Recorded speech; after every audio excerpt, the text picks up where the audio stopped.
أعوذ بالله من الشيطان الرجيم. بسم الله الرحمن الرحيم. حرمت عليكم أمهاتكم وبناتكم وأخواتكم وعماتكم وخالاتكم وبنات الأخ وبنات الأخت وأمهاتكم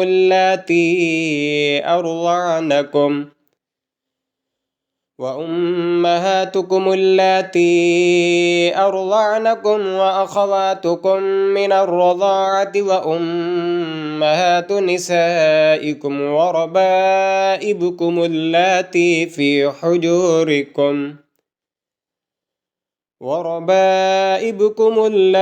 في حجوركم من نسائكم اللاتي دخلتم بهن،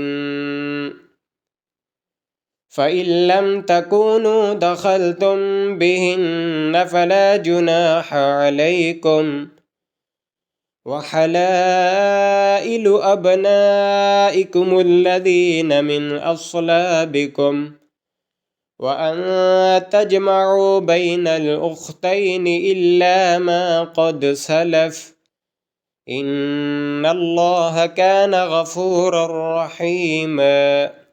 صدق الله العظيم.